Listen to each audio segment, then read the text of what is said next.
नमस्कार दोस्तों। तो हम लोग फिजिक्स में आगे बढ़ रहे हैं। फिजिक्स में दोस्तों हम लोग इसके पहले तक जो पढ़े थे व्यतिकरण की घटना पढ़ रहे थे। तो व्यतिकरण की घटना में हम लोग व्यतिकरण क्या होता है ये जान चुके हैं, किसे कहते हैं, व्यतिकरण के लिए आवश्यक शर्तें क्या है ये समझ चुके हैं, और कोहेरेंट सोर्स या कला संबद्ध सोर्स क्या होता है ये समझ चुके हैं। ठीक है, तो इन बातों को अच्छे से पिछला वीडियो को देख करके तब इसमें एंटर करिएगा, क्योंकि दोस्तों चैप्टर में जैसे जैसे आगे चलेंगे पिछली चीजें बिल्कुल कवर अप करके रखोगे तभी आप इसमें अच्छे से रुक पाओगे। अदरवाइज फिर समझ में नहीं आएगा तो फिर मेरा दोस्त मत देना कि सर क्या पढ़ा रहे हैं समझ में नहीं है। समझना है, लास्ट वीडियो को मैंने कि किसी भी चैप्टर को स्टार्टिंग से जड़ से आप पकड़ोगे तभी पूरी बात समझ में आएगी। चलो देखते हैं। इस वीडियो में दोस्तों हम लोग पढ़ने वाले हैं यंग का डबल स्लिट एक्सपेरिमेंट। बड़ा इंपॉर्टेंट है, अब तक जो पढ़े वो सबको समझने वाला टॉपिक है ये। यानी कि इसके पिछले वीडियो में जो भी एक दो वीडियो आपने देखा होगा व्यतिकरण वाले में, इसमें आप देखोगे कि जो भी बात बताई गई है वो सब कहीं कहीं अंडरस्टूड वर्ड्स हैं, लेकिन इस टॉपिक में आपको वो पूरी बातें उजागर होंगी, क्लियर होगा, पिक्चर क्लियर होगी पूरी की एक्चुअल में हम पढ़ क्या रहे थे।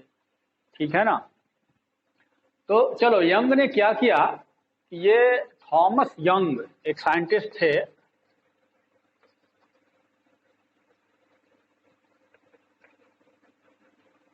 थॉमस यंग एक 1801 में आए थे। इसकी हिस्ट्री में वेव ऑप्टिक्स के फर्स्ट वीडियो में आपको दे चुका हूं कि वेव ऑप्टिक्स में जो नेचर ऑफ लाइट है उसका एक्सप्लेनेशन में मैंने इनका नाम लिया था आपको।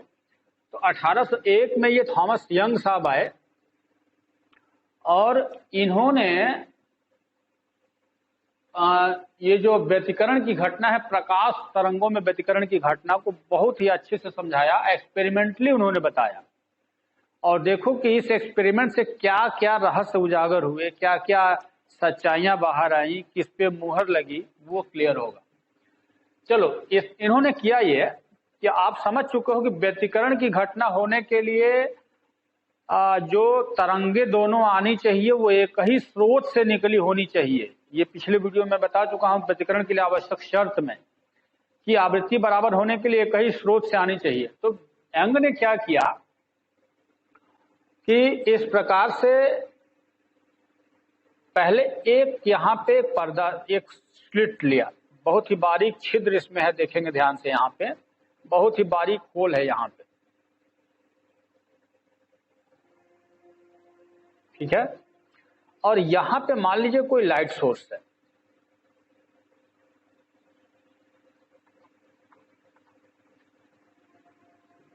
ये एक लाइट सोर्स है। अब इस लाइट सोर्स से जो प्रकाश निकलेगा यहां से, तो हम इस प्रकाश को चलने के लिए तरंगाग्र का प्रयोग करेंगे। अब इन्होंने क्या किया कि एक पर्दा ये ले लिया, ये स्क्रीन फर्स्ट स्क्रीन है, और इससे कुछ दूरी पर एक दूसरा स्क्रीन ले लिया।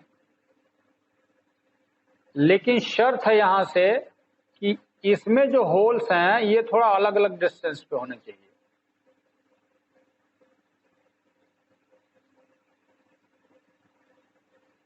ठीक है, तो जब इससे चलने वाली प्रकाश तरंगे इसको पार करके आगे बढ़ेंगी, तो हम अगर वेव फ्रंट खींचें तो चलो मान लेते हैं कि ये वेव फ्रंट कुछ ऐसे चलेगा। हम इसको ऐसे, फिर ऐसे डॉटेड ले लेते हैं, फिर ऐसे ले लेते हैं, फिर ऐसे डॉटेड ले लेते हैं,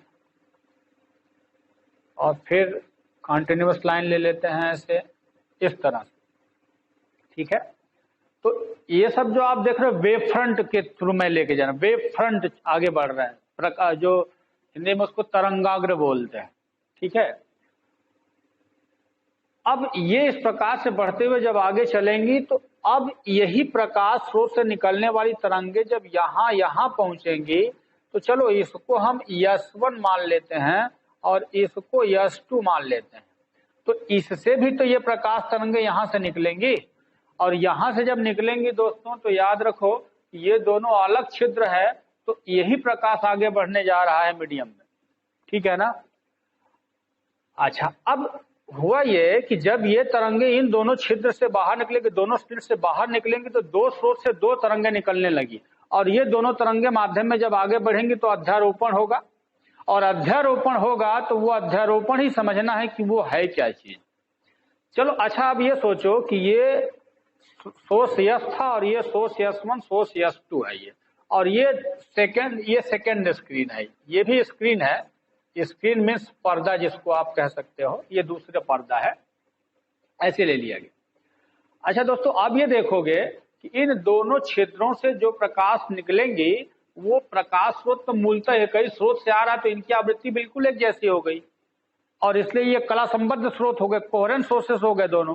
और इससे निकलने वाली तरंगे जब माध्यम में आगे बढ़ेंगी तो उनका अध्यारोपण होगा, यानी कि सुपरपोजिशन होगा। तब होगा कैसे, जरा ये देखा जाए। अब ये जो S1 S2 आप देख रहे हो, ये नए तरंग स्रोत का काम करने लगेगा, इससे भी इसी प्रकार की तरंगे निकलेंगी और इससे भी इसी प्रकार की तरंगे निकलना शुरू होंगी। तो अब माध्यम में देखो होगा क्या, बड़ा मजेदार घटना है, लेकिन ध्यान से समझिएगा। यहाँ मैं फिगर जो ड्रा करूंगा वो आप देखोगे कि कैसे ड्रा हो रहा, वरना खींच नहीं पाओगे, आप खींच नहीं पाओगे, बहुत सावधानी से देखोगे। चलो मान लो कि हम इसको अगर इस S1 को अगर हम ऐसे सेंटर लेकर के छोटा छोटा आर्क ड्रा करते हैं, तो चलो मान लेते हैं कि यहां से एक आर्क मैं ड्रा कर रहा हूं ऐसे, ठीक है। इतना ही बड़ा आर्क यहां से लेकर के एक और यहां से दिखा दिया जाए, इससे भी दिखा दिया जाए, ठीक है। थोड़ा सा आप आर्क को और बड़ा करो, लेकिन अब ये डॉटेड लाइन ड्रा करोगे, और यही आर्क लेते हुए आप इस पे आ जाओ, डॉटेड लाइन, ठीक है। थोड़ा सा आर्क को और बड़ा करो, और ये चलने दो जहां कट कर रहा है, इतना ही बड़ा आर्क यहां से लेके आओ,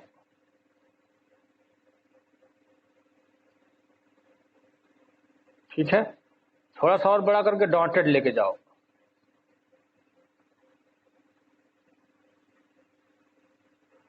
इससे भी डॉटेड लेके आओ। अब ये थोड़ा कलरफुल चाक रहेगा तो और मजा आएगा। थोड़ा सा और बड़ा आर्क को करते जाओ ऐसे ही,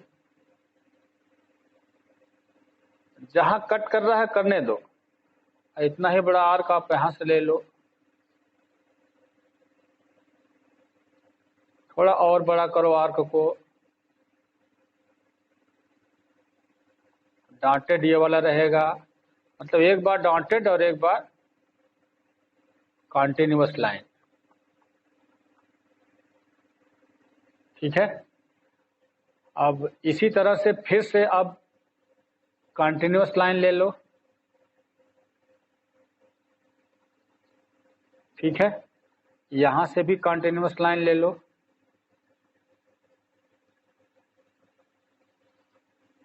इसी तरह से अब डॉटेड ले लो,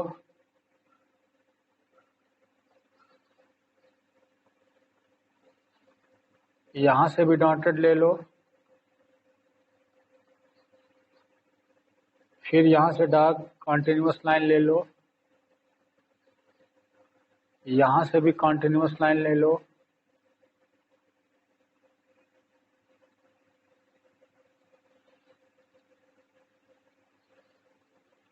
इस तरह से आपको ऐसे देखने को मिल रहा है। लेकिन बहुत ही बारीकी से देखोगे दोस्तों कि कहीं कहीं मैंने क्या किया है कि ये डार्क लाइन ड्रा किया है, इसको फिर से थोड़ा सा मैं और अच्छे से खींच दे रहा हूं जिससे दिखे आपको।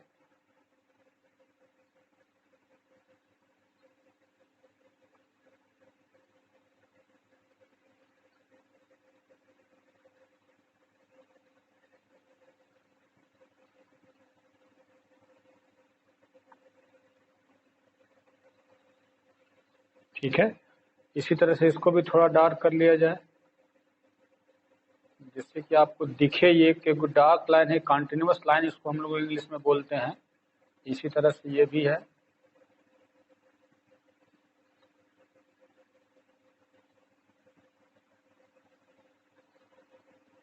तो इस तरह से दोस्तों आप देखोगे। अब इसमें क्या रहस्य क्या है अभी समझते रहो।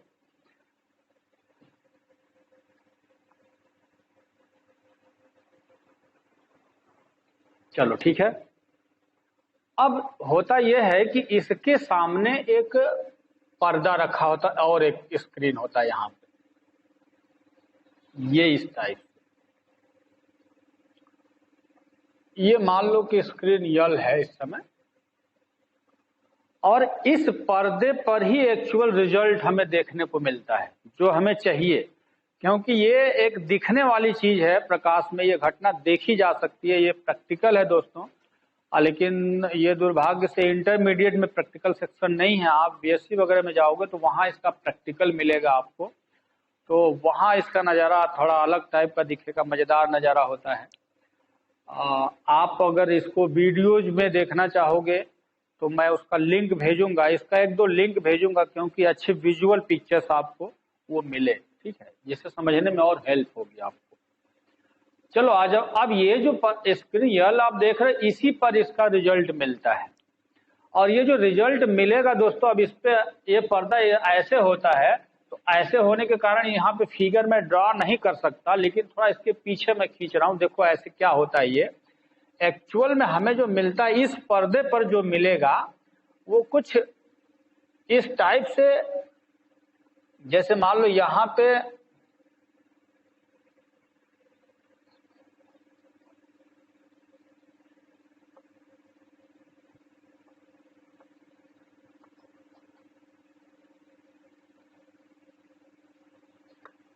इस तरह की ये सफेद पट्टी यहाँ मिलेगी, बिल्कुल चमकीली पट्टी।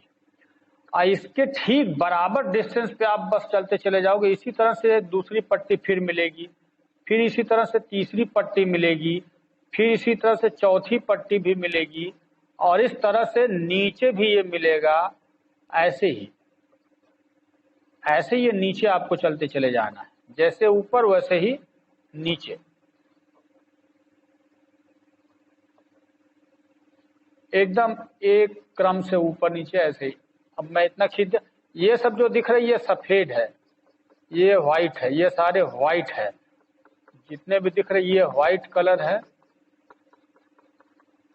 और इसके बीच बीच में जो देख रहे हो ये धुंधला मतलब डार्क है। यानी कि अभी सुनते रहो कि जब पूरी बात मैं फिर से बताऊंगा, रिपीट करूंगा कि इसका जो रिजल्ट इस पर्दे पर देखा जाता है उसका नजारा कुछ इस प्रकार से होता है। ये भी जान लो इतना बड़ा बड़ा इतना चौड़ा चौड़ा नहीं होता, बस एकदम लकीर होती है, पतली पतली लकीर टाइप की पट्टी होती है, स्पेक्ट्रम टाइप की, ठीक है ना। इन समझाने के लिए थोड़ा इतना चौड़ा चौड़ा दिखा रही, इतना चौड़ा होता नहीं है, बहुत ही बारीक मान के चलो कि ये लकीर जो देख, ऐसी लकीर जो देख रहे हो ना, बस इस टाइप से हो सकता है, इस टाइप से हो सकता है। बस समझाने के लिए उसी को थोड़ा चौड़ा चौड़ा दिखाया जा रहा है।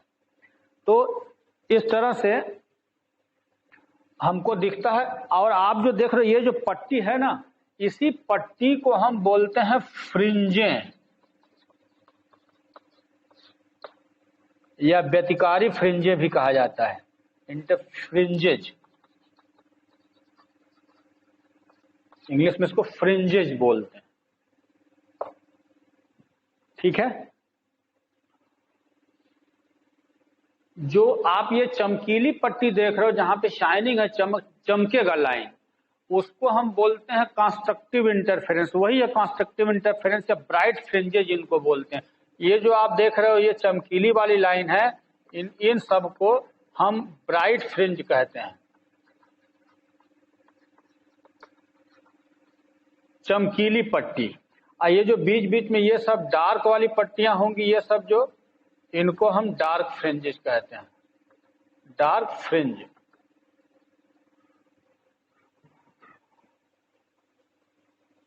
पूरी घटना फिर से, क्योंकि रिपीट करेंगे तभी समझ में आएगा, फिर से मेरी बात पूरी सुनिएगा। पहले तो ये समझिए कि होता क्या है, और उसके बाद बताएंगे क्यों होता है, ये भी आपको समझाएंगे। चलो फिर से देखो कि यंग ने, अब पूरी घटना यहां से अच्छा समझ में आपको आएगा कि यंग ने सन 1801 में प्रकाश तरंगों में व्यतिकरण की घटना का प्रायोगिक अध्ययन किया, जिनके अनुसार उन्होंने सबसे पहले एक पर्दा लिया जिसमें एक बारीक छिद्र यस किया गया है, कुछ दूरी पर इसको हम लोग स्मॉल इस यहाँ से कुछ दूरी पर एक दूसरा स्क्रीन, दूसरा पर्दा लगा हुआ है, लेकिन इसमें जो दो छिद्र किए गए हैं दोनों इस छिद्र के सीध में न होकर के ऊपर नीचे हैं। और इसके बाद इसके सामने एक और पर्दा रखा हुआ है जहां पे हमें व्यतिकारी प्रयोग में जो रिजल्ट मिलेगा वो देखने के लिए इस पर्दे का इस्तेमाल हो। जैसे कि फिल्म देखते हो पर्दे पर ना, वैसे ही है, एक प्रकार से कह लो, उसी प्रकार का है। तो ये अलग ये पर्दा लगाया गया है, इसी पे आंसर मिलेगा, दिखेगा हमको। और जो दिखेगा, अब देखो यहाँ अगर कोई प्रकाश स्रोत है यश से, तो इससे निकलने वाली प्रकाश तरंगे इस प्रकार से तरंगाग्र के रूप में आगे बढ़ रही हैं। आगे बढ़ते हुए ये तरंगे जब ये दो अलग भागों में बढ़ गई तो दो स्रोत से तरंगे निकलने लगी। इन्हीं दोनों तरंगों का अध्यारोपण हो रहा है और अध्यारोपण के उपरांत पर्दे पर जो हमें निष्कर्ष प्राप्त होता है, रिजल्ट प्राप्त होता है, हमें चमकीली और काली एक क्रम की पट्टियां दिखाई पड़ती हैं। चमकीली काली, चमकीली काली, चमकीली काली पट्टियां दिखाई पड़ती हैं। इन पट्टियों को व्यतिकारी फ्रिंजें इंटरफियरिंग फ्रिंजेज बोलते हैं, ठीक है। और ये पट्टियों की विशेषता ये है कि ये पट्टियां एकदम एक चौड़ाई की होती हैं, सारी की सारी एक चौड़ाई की होंगी। काली पट्टियां की भी एक चौड़ाई की होंगी और हर सफेद के बाद एक काली पट्टी आएगी, फिर सफेद, फिर काली, फिर सफेद, फिर काली, यानी कि सभी पट्टियां एकांतर क्रम में ऐसे होती हैं, ठीक है। अभी और विशेषताएं इसकी मैं बताऊंगा आपको। तो इस प्रकार से ये जो पट्टी दिखाई पड़ती है, इसी घटना का नाम है व्यतिकरण। यही घटना है व्यतिकरण। समझ में आई बात? तो एक्चुअल में ये जो आप देख रहे हो, अभी मैंने केवल बताया कि क्या होता है। ऐसे ही काली सफेद पट्टियों का दिखना ही ये व्यतिकरण बोला जाता है। समझ में आ गई बात? लेकिन दोस्तों इसका एक्सप्लेनेशन है, explanation on the basis of wave theory.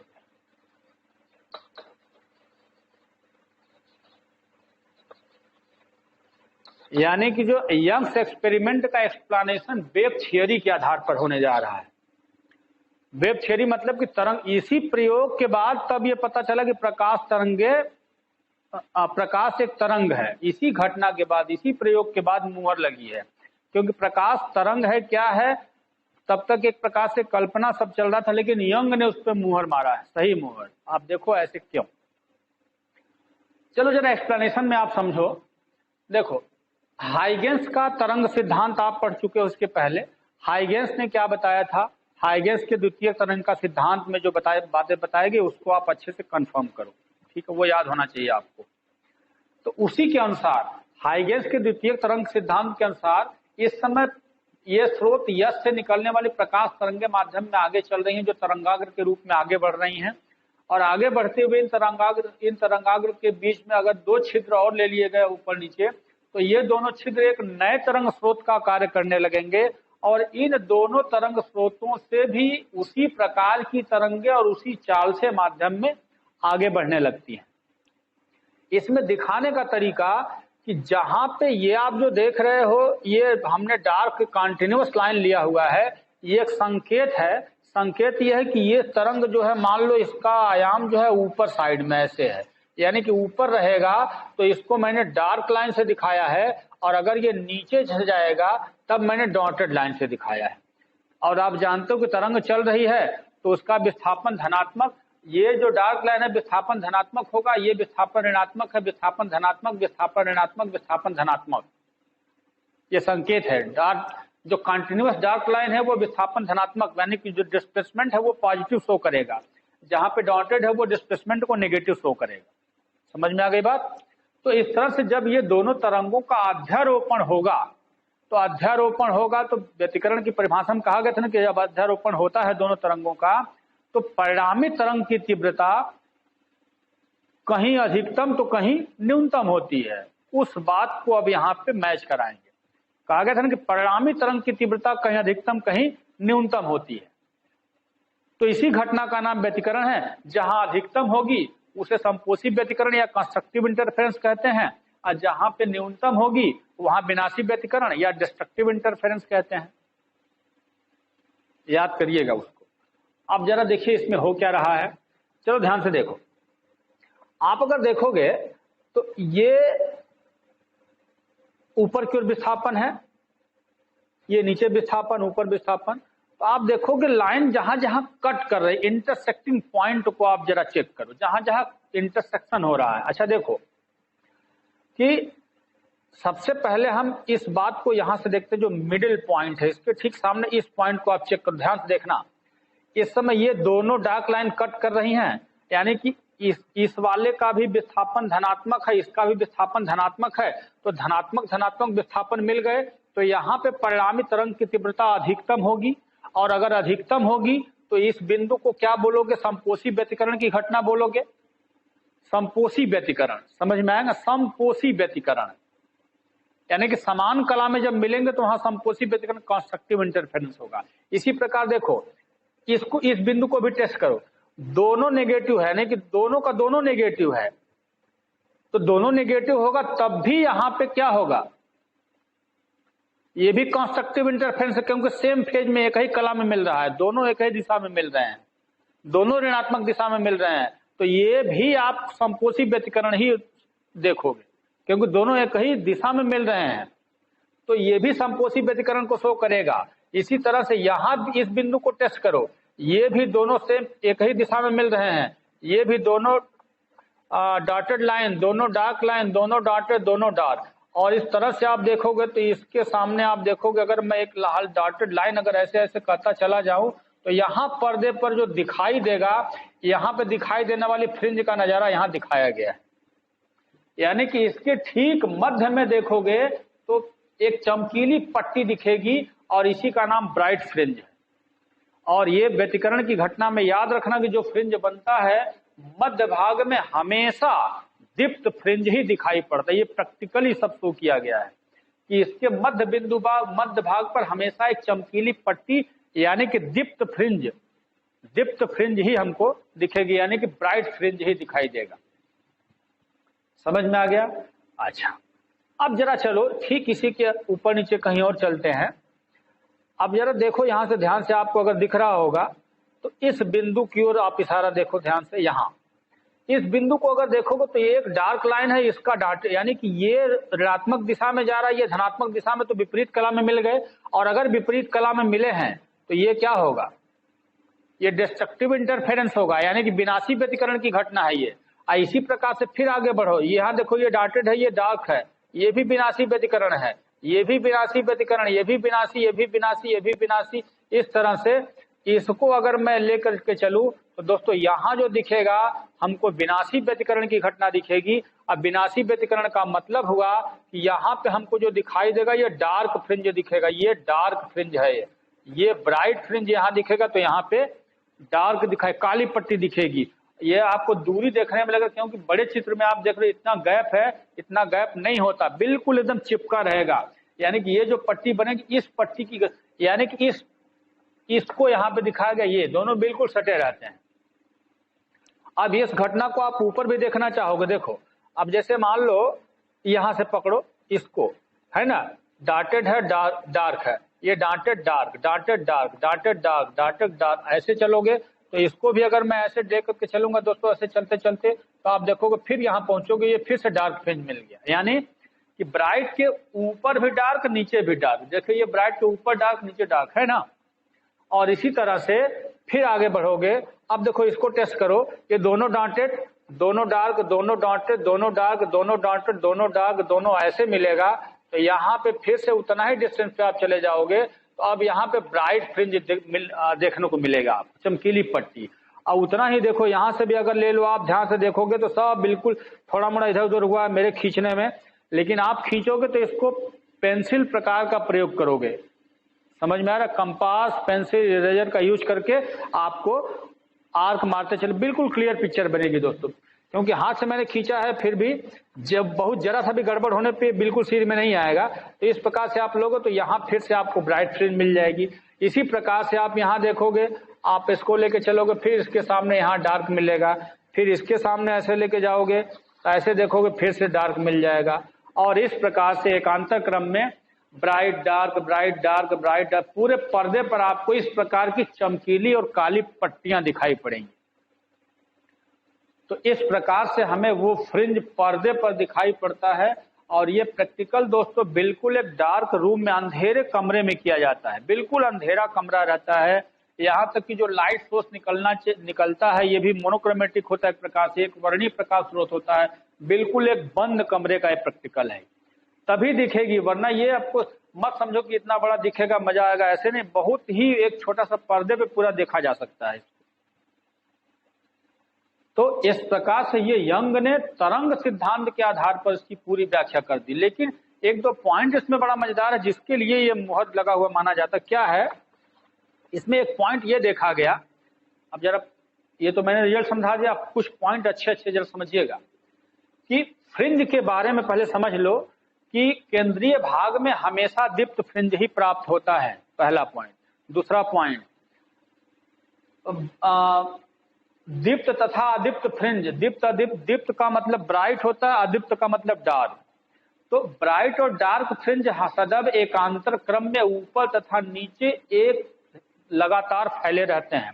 जितना ऊपर फैला रहेगा ठीक उतना ही नीचे फैला रहेगा।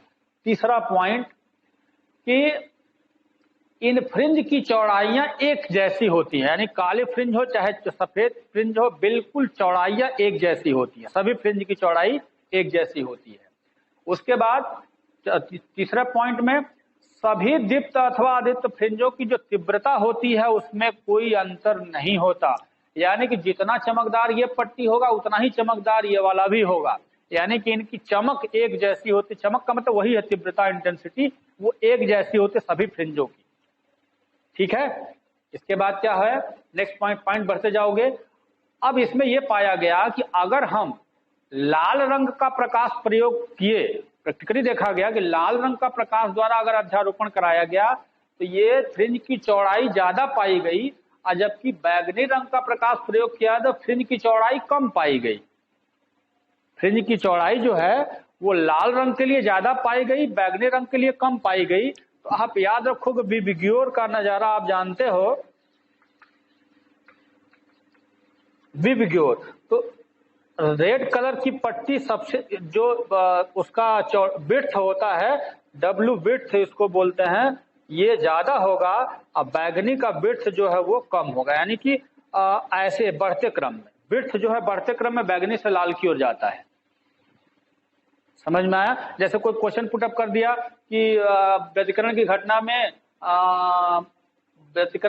में जैसे मान लो येलो और रेड कलर है, तो येलो रेड कलर का प्रयोग किया तो किसका पट्टी की चौड़ाई ज्यादा होगी? तो रेड कलर की चौड़ाई सबसे ज्यादा होती है। इसी क्रम में आप उल्टा चले जाओ चाहे ऐसे जाओ, तो विबग्योर मतलब बढ़ते हुए क्रम में इसकी चौड़ाई मिलेगी, फ्रिंज की चौड़ाई। समझ में आ गया? तो ये सबसे मजेदार बात है, क्योंकि चौड़ाई बढ़ रही, इसका मतलब ये पता चल गया कि वेवलेंथ लैम्डा का मान बड़ा है। यानी कि जो वेवलेंथ होता है पट्टी की चौड़ाई का, तरंगदैर्घ्य जो होता है, इसी बात पे निर्भर करता है कि जिसकी पट्टी की चौड़ाई ज्यादा मिली है, इसका मतलब उसका तरंगदैर्घ्य ज्यादा है। और आप जानते हो कि तरंगदैर्घ्य किस में होता है? तरंग में होता है। और तरंग में अगर होता है तब यही बात यंग का एक्सेप्ट किया गया कि इसका मतलब इससे सिद्ध होता है कि प्रकाश एक तरंग है, क्योंकि अगर तरंग नहीं होती तो ये घटना तरंगदैर्घ्य वाली हमको दिखाई नहीं पड़ती। तो इस प्रकार से यही मेन पॉइंट है जिसके कारण यंग के प्रयोग को एक्सेप्ट किया गया, इसको स्वीकार किया गया। समझ में आया? तो ये फ्रिंजों की चौड़ाई के बारे में है दोस्तों। और एक दो पॉइंट है फ्रिंज की चौड़ाई संबंधित, फ्रिंजों की विशेषताएं, ये एक हेडिंग में लिखना अलग से कि फ्रिंजों की विशेषताएं। और नेक्स्ट पॉइंट में क्या लिखोगे कि इन दोनों स्लिटों के बीच की दूरी जितनी होती है, एक फार्मूला अभी आगे प्रूफ होगा, ये कैपिटल डी लैम्डा बटे स्मॉल डी, ये फ्रिंज की चौड़ाई का सूत्र है दोस्तों। इसके आधार पर आप लिख सकते हो फ्रिंज की विशेषताएं। तो जितना मैंने अभी बोला है उसमें और जोड़ लेना क्या कि स्मॉल डी का मतलब फ्रिंजों, ये स्लिटों के बीच की दूरी होती है, इसी को स्मॉल डी। अब ये प्रूफ करेंगे नेक्स्ट टॉपिक में हम। तो स्मॉल डी का मान जितना कम होगा फ्रिंज की चौड़ाई उतनी ज्यादा होगी। तो उसमें डाल लेना कि दोनों स्लिटों के बीच की दूरी जितनी कम होगी फ्रिंज की चौड़ाई उतनी ही ज्यादा प्राप्त होती है। और ये कैपिटल डी जो है, जो आप जान दो क्या है, ये स्लिट से पर्दे की दूरी, ये इस डिस्टेंस को बोलते हैं, ये कैपिटल डी है। ये तो डार्क है, इससे नहीं मतलब है, ये डी मतलब डिस्टेंस है। ये स्लिट से पर्दे के बीच की दूरी कैपिटल डी होती है। और ये जितना ज्यादा रखोगे फ्रिंज की चौड़ाई उतनी ज्यादा मिलेगी, नजदीक रखोगे चौड़ाई कम मिलेगी, ज्यादा दूर पर्दा रहेगा तो चौड़ाई थोड़ी बढ़ जाएगी। समझ में आ गया? तो ये फ्रिंज की विशेषताएं हैं फ्रिंज के बारे में। और जितने बड़े वेवलेंथ का तरंग लोगे उतनी चौड़ाई ज्यादा होगी। बड़ा वेवलेंथ का मतलब लाल रंग का वेवलेंथ ज्यादा होता है, इसलिए फ्रिंज की चौड़ाई उसकी ज्यादा प्राप्त होगी। समझ में आ गया होगा? तो ये दोस्तों पूरा एक्सप्लेनेशन मैंने यंग का डबल स्लिट एक्सपेरिमेंट, बड़ा ही मोस्ट इंपॉर्टेंट टॉपिक है दोस्तों। और इस प्रयोग को समझना ज्यादा जरूरी था, इसको लिखने की बात ज्यादा जरूरी नहीं है, लेकिन इस फिगर को समझना ज्यादा महत्वपूर्ण है, जिससे समझ में आए कि व्यतिकरण होता क्या है। लेकिन और मजा आ जाता अगर आप इसका प्रैक्टिकली अनुभव कर लेते, लेकिन दुर्भाग्य से ये आप में प्रैक्टिकल नहीं है। और इसके लिए संसाधन थोड़े अलग चाहिए, जो हम लोग के पास भी ऐसे नहीं मिल पाता। हाँ, प्रैक्टिकल को देखा गया है, लेकिन ये मजेदार प्रैक्टिकल है। ठीक है? और संभव है कि आप अगर नेक्स्ट क्लास में जाओगे, बीएससी वगैरह करोगे साइंस से, तो ये प्रैक्टिकल आपको देखने को मिलेगा ही। ठीक है? हाँ, लिखने में लास्ट में जो मैंने बोला है फ्रिंजों की विशेषताएं, उसमें जैसे जैसे मैंने बोला पूरा वीडियो ध्यान से देख करके उसका नोट्स अलग से बनाओगे। एक्सप्लेनेशन आपको जैसे जैसे मैंने बताया वो लिखना है। उसके बाद यंग ने क्या क्या किया है ये लिखना है। लिखोगे तो एक्सप्लेनेशन लंबा जाएगा, लेकिन समझना ज्यादा महत्वपूर्ण था। तो दोस्तों उम्मीद है कि ये वीडियो आपको जरूर पसंद आएगा, जरूर पसंद आएगा। और इसलिए अगर पसंद आएगा तो एक लाइक तो बनता है, पसंद आएगा तो ही लाइक करना, जबरदस्ती नहीं। लेकिन हाँ, सब्सक्राइब करना ये आवश्यक है, वो करके रखिए। आइकन बेल दबा के रखिए, जिससे आपको नोटिफिकेशन मिलता रहे, लगातार आपको वीडियो पहुंचेगा तो ही। और दोस्तों वीडियो को कंटिन्यूअस देखिएगा, डिस्टर्ब करके आधा अधूरा देखिएगा कोई मतलब नहीं। इससे मतलब बढ़िया कि आप वीडियो मत देखिए। हाँ, मैं तो सीधे ऐसे कहूँगा, जिसको देखना है मन से देखिए, क्रमशः वीडियो को देखिए, क्रम से, बीच में क्रम भंग मत करिए। आप जैसे दूसरा वीडियो देखे तो पांचवा देखोगे तो क्या मतलब, नहीं समझ में आएगा। दूसरे के बाद तीसरा, तीसरे के बाद चौथा, क्रम से आप देखोगे तो ही समझ में आएगा। और वीडियो को, चैनल को सब्सक्राइब करके जरूर रखना। ठीक है? तो दोस्तों उम्मीद है कि ये पसंद जरूर आएगा। फिर मिलते हैं नेक्स्ट वीडियो में हम लोग आगे बढ़ते हुए। तब तक के लिए नमस्कार।